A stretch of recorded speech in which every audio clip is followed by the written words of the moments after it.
Tucker Baba 1869ஆம் ஆண்டு November 29ஆம் தேதி சமூக சேவகர் அம்ரித்லால் வித்தல்தாஸ் தக்கர், தக்கர் பாபா என்று அவரது அபிமானிகளால் அறியப்பட்டவர், அப்போதைய குஜராத்தின் சமஸ்தானமான பாவ்நகரில் பிறந்தார். நடுத்தர குடும்பத்தில் பிறந்த தக்கர், பாவ்நகர் மற்றும் தோலேராவில் ஆரம்ப கல்வியை பெற்றார்.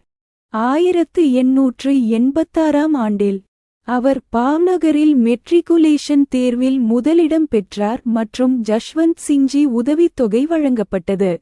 பின்னர் அவர் 1887இல் பூனாவில் உள்ள பொறியியல் கல்லூரியில் சேர்ந்தார் மற்றும் 1890இல் LCE சிவில் என்ஜினியரிங் உரிமம், இன்றைய சிவில் பொறியியல் பட்டதாரி உடன் தேர்ச்சி பெற்றார். போர்பந்தர் மற்றும் உகாண்டாவிலும் பொறியாளராக பணிபுரிந்தார். சில காலம் சாங்லி மாநிலத்தின் தலைமை பொறியாளராகவும் இருந்தார். சாங்லி மாநிலத்தில் சேர்ந்த ஒரு வருடம் கழித்து பம்பாய் முனிசிபாலிட்டியில் வேலைக்கு சேர்ந்தார். அவர் பம்பாய் புறநகர் பகுதியான குர்லாவில் பணியமர்த்தப்பட்டார், அங்கு அவர் தீண்டத்தகாதவர்களுடன் தொடர்பு கொண்டார். அவர்கள் வாழும் அவல நிலையைக் கண்டு அதிர்ச்சியடைந்தார்.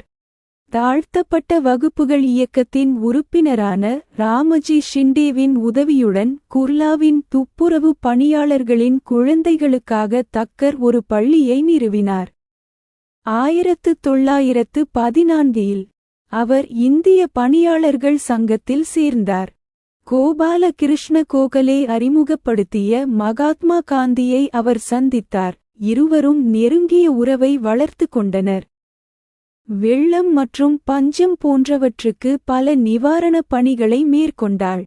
துப்புரவு பணியாளர்களை கடனில் இருந்து விடுவிக்க பல திட்டங்களை செயல்படுத்தினார். 1920இல் அவர் ஒரிசாவுக்குச் சென்று பஞ்ச நிவாரணப் பணிகளை மேற்கொண்டாள். 1922இல் பில்ஸ் கடுமையான பஞ்சத்தை எதிர்கொண்டார். அவர் பழங்குடியினரின் பரிதாபகரமான அவலத்தால் ஆழ்ந்து வருந்தினார். மேலும் 1923இல் அவர் பில் சேவா மண்டலத்தை நிறுவி அவர்களின் முன்னேற்றத்திற்காக பாடுபடுகிறார். அவர் 1926இல் பாவ்நகர் மாநில பாடங்கள் மாநாட்டின் தலைவராக இருந்தார். 1928இல் கதிவாட் மாநில மக்கள் மாநாட்டிற்கு தலைமை வகித்தார். 1930ஆம் ஆண்டு கீழ்ப்படியாமை இயக்கத்தின் போது தக்கர் கைது செய்யப்பட்டு கடின உழைப்புடன் 6 மாத சிறை தண்டனை விதிக்கப்பட்டார். ஆனால் 40 நாட்களுக்கு பிறகு அவர் விடுவிக்கப்பட்டார். ஹரிஜன சேவக் சங்கத்தின் செயலாளராக ஆக்கப்பட்டார். அவர் 1944இல் கோண்ட் சேவக் சங்கத்தை நிறுவினார். இந்த அமைப்பு பின்னர் வனவாசி சேவா மண்டல் என மறுபெயரிடப்பட்டது. சுதந்திரத்திற்கு பிறகு அவர் அரசியல் நிர்ணய சபைக்கு தேர்ந்தெடுக்கப்பட்டார்.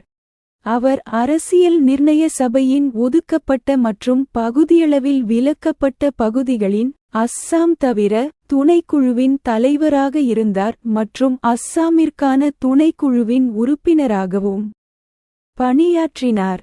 தக்கர் உலகளாவிய கட்டாய கல்வியில் உறுதியான நம்பிக்கை கொண்டிருந்தார், மேலும் தீண்டாமை ஒழிப்புக்காகவும் வாதிட்டார். அவர் இந்தியாவின் பல பகுதிகளுக்கும் தனது பணியை எல்லா இடங்களிலும் சுமந்து சென்றார். 1950இல் வெளிவந்த ட்ரைப்ஸ் ஆஃப் இந்தியா என்ற புத்தகத்தை எழுதியவர். அவர் ஏழைகளுக்கு மிகவும் அர்ப்பணிப்புள்ள ஊழியராக இருந்தார். மகாத்மா காந்தி தக்கர் பாபாவின் தன்னலமற்ற சேவையின் சாதனையை சமன் செய்வதே தனது லட்சியம் என்று ஒருமுறை குறிப்பிட்டார்.